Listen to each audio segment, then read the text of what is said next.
Welcome back, students. Today we are going to learn the topic food preservation from chapter 2 microorganisms. You all know, students, that in our home we are having refrigerators for preserving the food. Food preservation is an important process that needs to be done. So today we will discuss about some methods of food preservation. Now, definition. What is food preservation?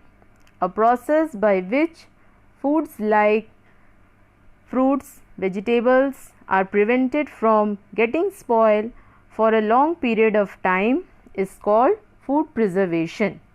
In this process, the color, taste and nutritive value of food is also preserved. We want that these food items should not get spoiled and we can use them for a long period of time. So, to do this, we do the process of food preservation.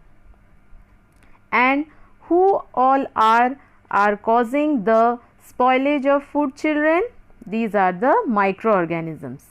If you keep your food outside for a long period of time, if you have not kept the food in refrigerators, you will see that the food has spoiled, and that can even cause food poisoning if you consume that food.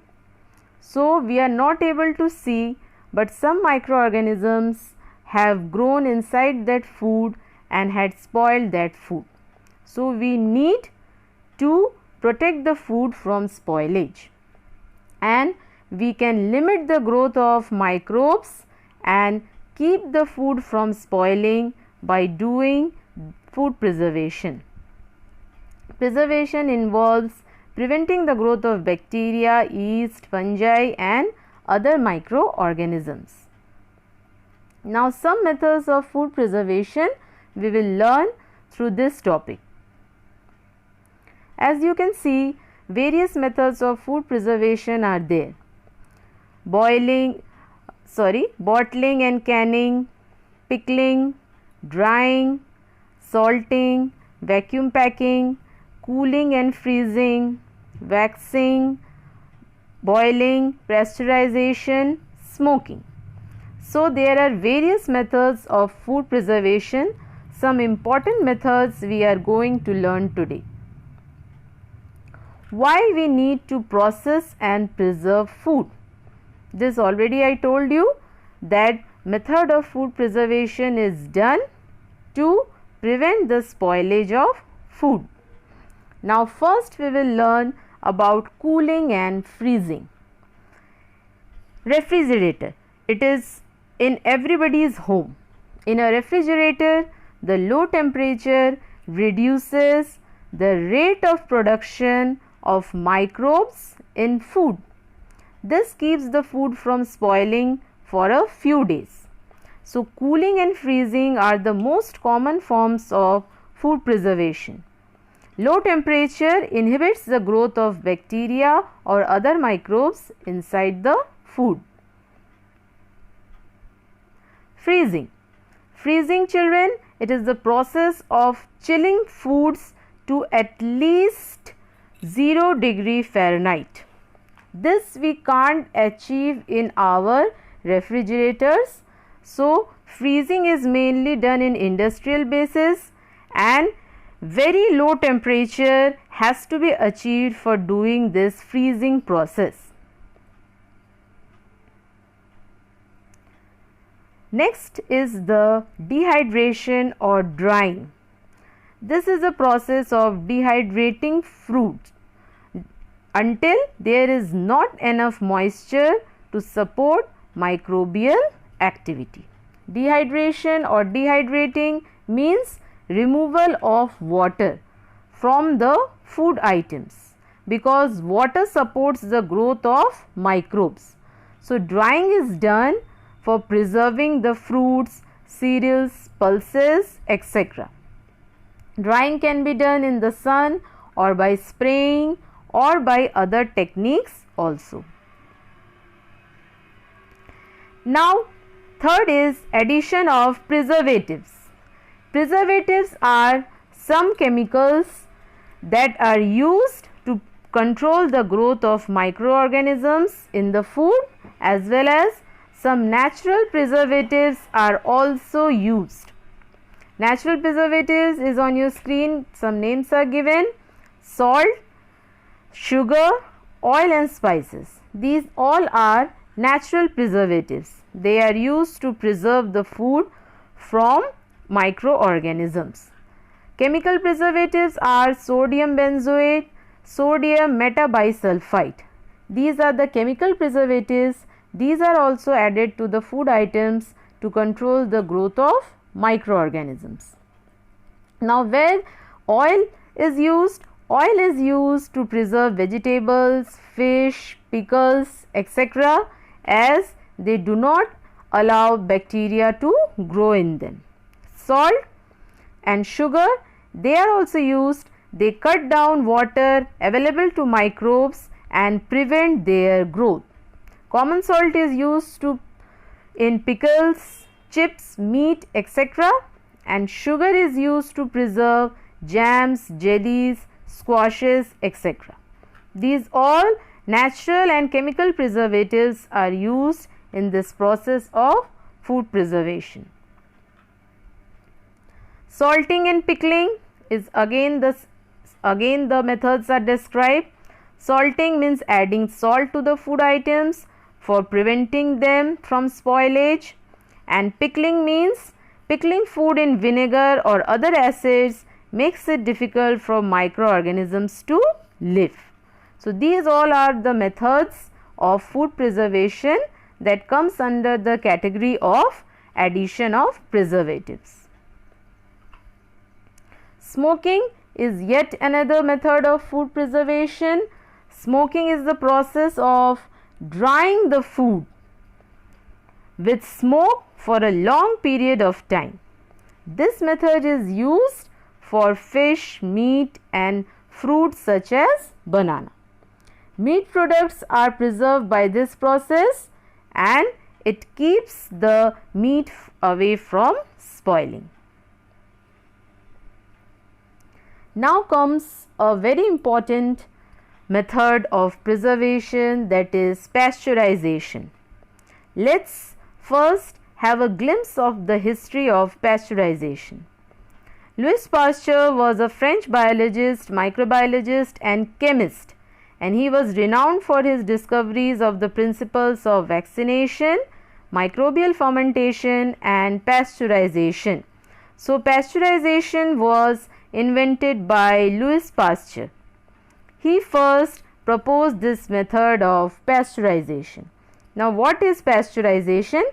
It is a process in which food is heated to a certain temperature for some time, followed by rapid cooling. Heating at such high temperature kills most of the bacteria. Now, let's take the example of milk. Pasteurization of milk is done by heating the milk at 70 degrees Celsius for about half a minute, and then it is suddenly cooled. This process kills most of the bacteria, and this process is widely used for the preservation of milk. You can see, children, on the milk packets it is written pasteurized milk, and you can keep that pasteurized milk for a long time. If you are not opening the packet, you can keep the packet outside the refrigerator for a long time as it is written on the packet, because the milk is pasteurized. So, how they are doing it? First, they are heating the milk to 70 degrees Celsius and then suddenly cooling the milk. But it does not affect the taste and nutritional value of the food. This process retains the taste and nutritional value of the food. Now, next process comes of homogenization. Homogenization is a process of passing a substance under high pressure through thin tubes which reduces the creaming of fat.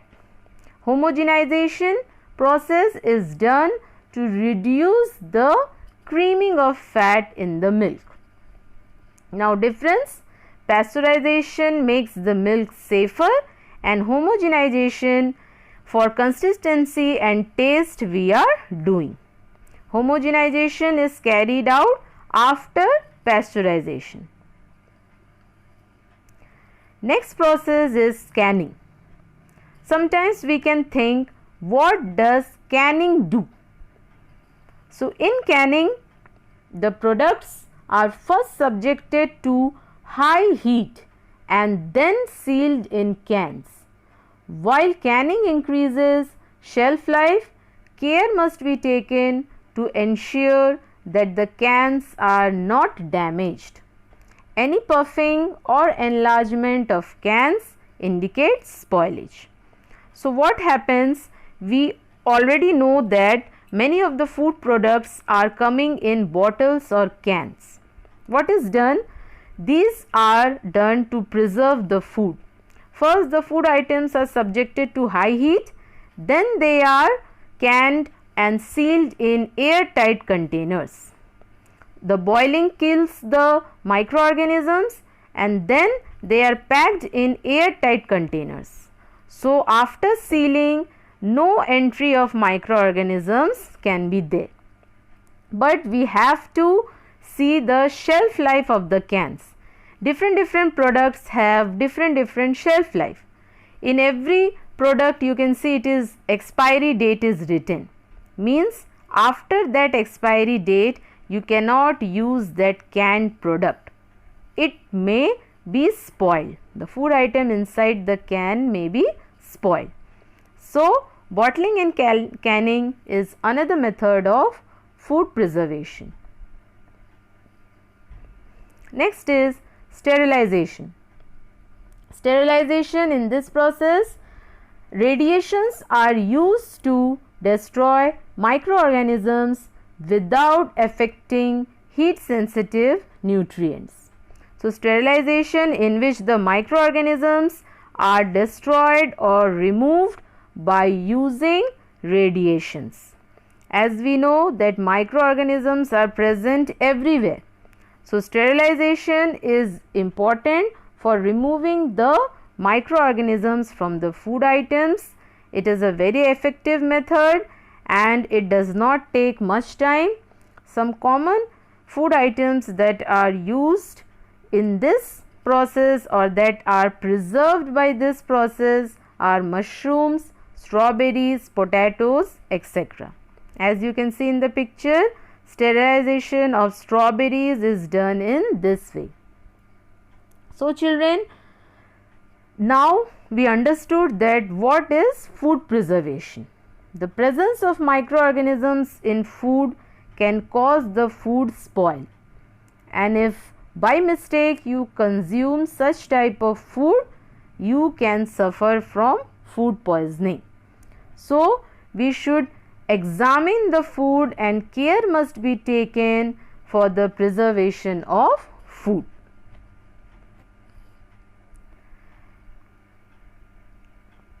Next topic that we are going to discuss is the nitrogen cycle. It is a very important cycle, children, that is going in our atmosphere and we should learn it very nicely. The nitrogen cycle is very important and let's learn this cycle. First we will learn the definition.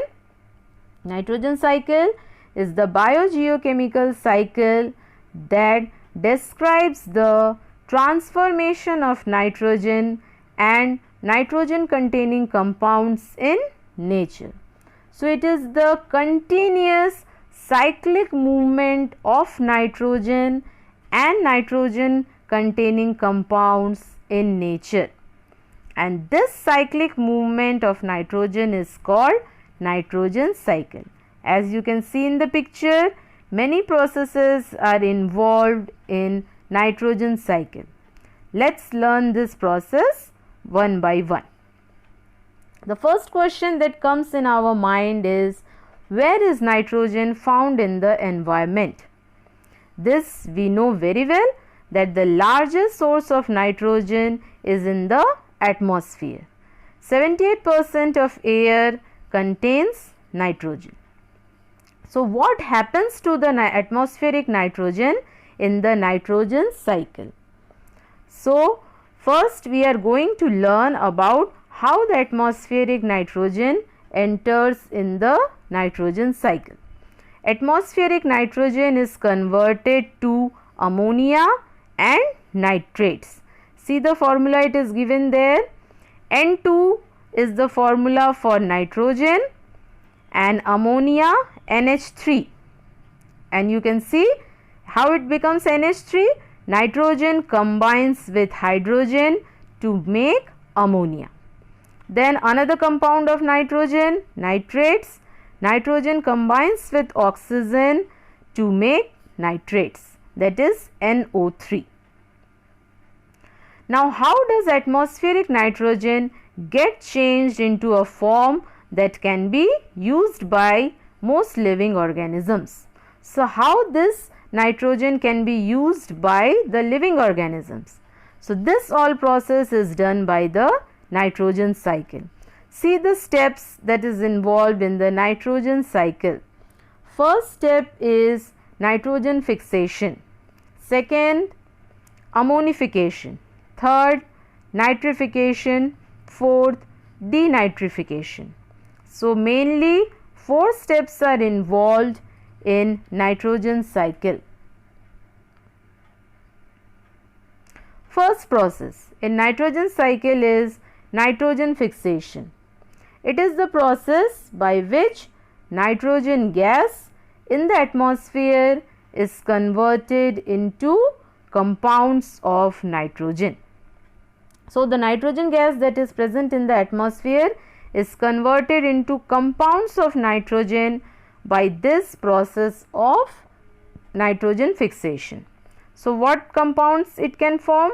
It can either form ammonia or it can form nitrates or nitrites. Either it will combine with hydrogen or it will combine with oxygen. Nitrogen fixation is also of 3 types: atmospheric fixation, industrial fixation and biological fixation. Let's study them. Atmospheric fixation. In atmospheric fixation, the enormous energy of lightning breaks nitrogen molecules apart and enables the nitrogen atoms to combine with oxygen, forming nitrogen oxides. So what happens during lightning? The atmospheric nitrogen combines with oxygen to form nitrogen oxides, and this is termed as atmospheric nitrogen fixation. Now these nitrogen oxides react with the rainwater and are carried to the earth in the form of nitrous or nitric acids. Now these oxides react with rainwater and come down along with rainwater in the form of acids that are nitrous and nitric acids. Minerals in the soil can convert nitric acid to soluble nitrates, which can be used by plants. Next is the industrial fixation.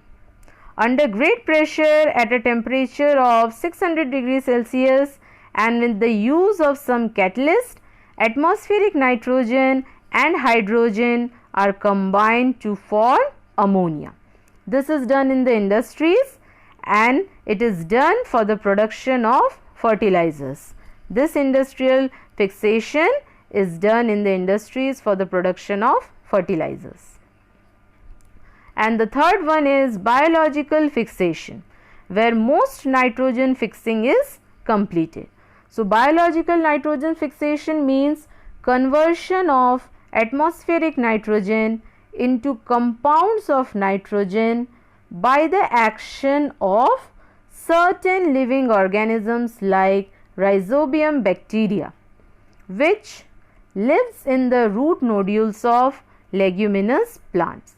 You all have read about rhizobium in your previous classes. This bacteria do the biological nitrogen fixation. It converts the atmospheric nitrogen into nitrogen compounds so that it can be used by the leguminous plants. This bacteria resides in the root nodules of leguminous plants like pea, pulses, etc. Now, second is ammonification.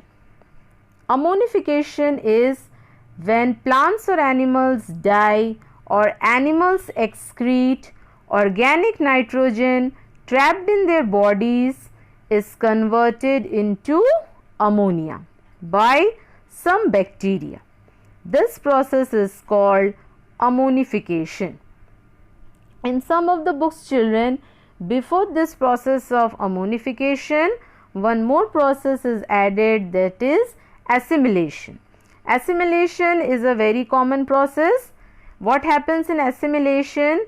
The nitrates that are absorbed by plants are converted into amino acids, nucleic acids, etc. Now, when the animals eat the plants, they get these nitrogenous compounds through the food chain.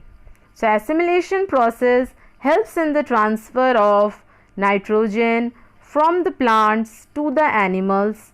First, the plants absorb the nitrogen molecules or nitrogen compounds, and then through the plants it goes in the body of animals. So, after assimilation process, the important process of ammonification takes place. It is the decomposition done by bacteria and fungi in which from the dead bodies of plants or animals, the organic nitrogen that is trapped in their bodies are converted into ammonia. This process is called ammonification. Now, what happens to ammonia? Now, let's see.